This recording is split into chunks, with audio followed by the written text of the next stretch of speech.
First, there's a reminder that every story can be understood at 4 levels. The level at which we comprehend their teaching or their moral.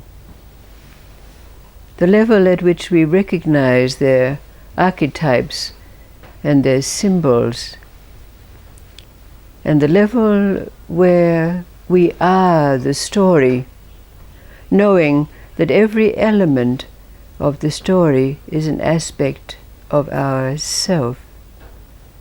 And the fourth is to glean that one secret that's contained in every story told. There was a young Brahmin man who sought out and became the student of a renowned and illustrious guru. After several years with the guru was called away on a pilgrimage, leaving his wife who was about to give birth. So the young Brahmin man undertook it upon himself to sit outside the room in which the birth was taking place, to keep vigil. And as he was sitting there, praying that the birth would be an easy one, a shining being came and was about to enter the door. But the young man barred his way and said, "You cannot enter there. My guru's wife is giving birth." And the shining being said, "But I am Brahma, and it's my duty to write the fate of every child on their forehead." So the young man allowed Brahma to enter with the assurance that Brahma would tell him the fate of the child after the birth. So when Brahma came out of the birthing chamber, the young man asked, "Well, tell me, what is the fate of this child?" And Brahma said, "Oh, he will always live in poverty. His only possessions will be a bag of rice and a bullock." The young Brahmin's heart sank. How could be this the fate of the child of such an illustrious being as his guru? Several years passed, and again the guru was called away, leaving his wife at a time when she was again giving birth. And again the young man sat to keep vigil, but this time allowing Brahma to enter the chamber. But again when he came out, asking the fate of the child, Brahma responded, "Ah, she will be a common prostitute." The young man was heavy-hearted. How could this be? This great being to have children with such a destiny. It troubled his heart and his mind. But several years passed, and it was time for the young Brahmin to move away from his guru and move into isolation to complete his sadhana. So the years passed. Often he would ponder on the fate of his guru's children. And after 20 years, he decided to return. But when he arrived at the village in which his guru had lived, he found that both the guru and his wife had left the earthly realms. But he learned from the villagers that indeed the fate of his children had come to pass. So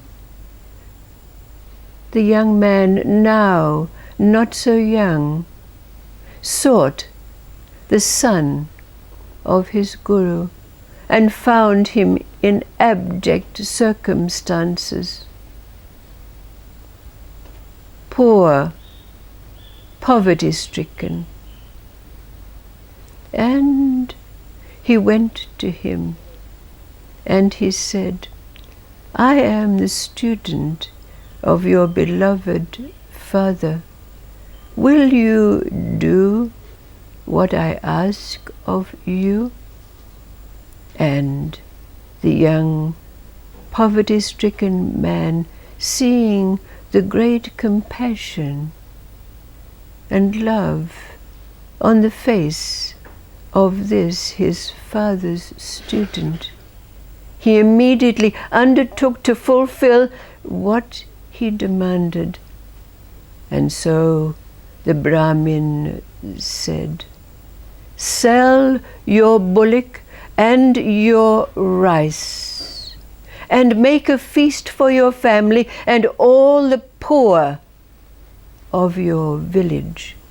Keep nothing for yourself, not even a grain of rice." So the son of the Guru, of course, was in trepidation about this, but he had promised to follow the Brahmin's orders. So he did as he was told. And after the night of feasting, the very next morning when he opened the door, there was another bag of rice and another bullock. And every day thereafter, when he opened his doorway, there was the bullock and the rice. The son was very grateful, but the Brahmin reminded him, "Keep nothing for yourself, nothing, not even a grain of rice." Then the Brahmin sought out the daughter and found her shamefacedly plying her trade as a common prostitute. He approached her also, telling the same, "I am the student of your beloved father. Will you do what I ask of you?" And being so shameful of her life, she assured him that she would follow exactly what he said. He said, "From now on, you will not allow anyone in your door except he who can give you a string of pearls." So of course that village was very poor. No one had the cost of a string of pearls, much less a strand itself. So no one could enter her doorway. But then in the night came a being with that string of pearls. The Guru's student had said, "With this string of pearls, sell it and buy food for yourself and share that food with those in need. Keep nothing for yourself." After that night, every night thereafter,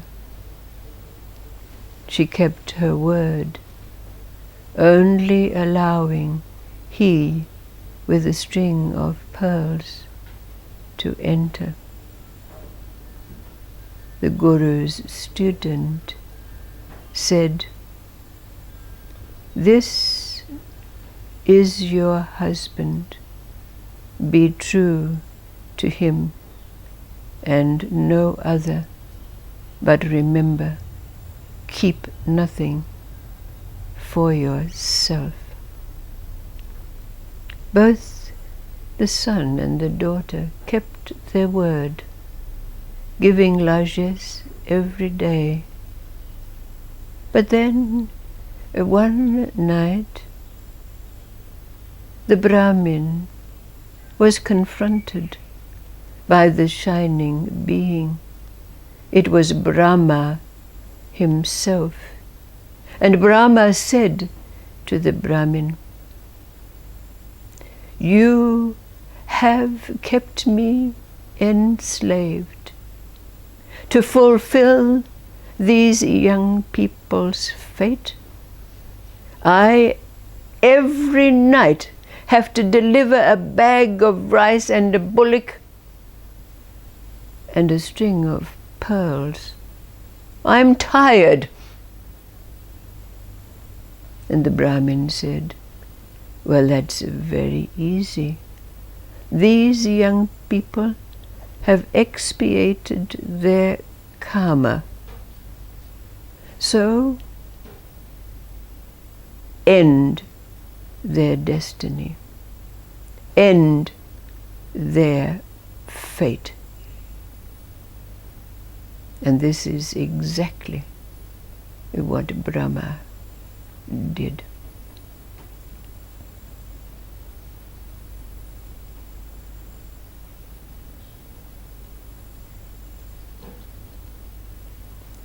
It is possible for us to simultaneously understand all four levels of the stories. In this place where we find ourselves, where the three levels of existence have brought us to a state of Satchitananda, or existence, knowledge and bliss, which place us in that situation where we can glean not only the secret contained in every story, but the secret contained in every experience of our lives. But first, what is your understanding? How would you express your understanding of this story?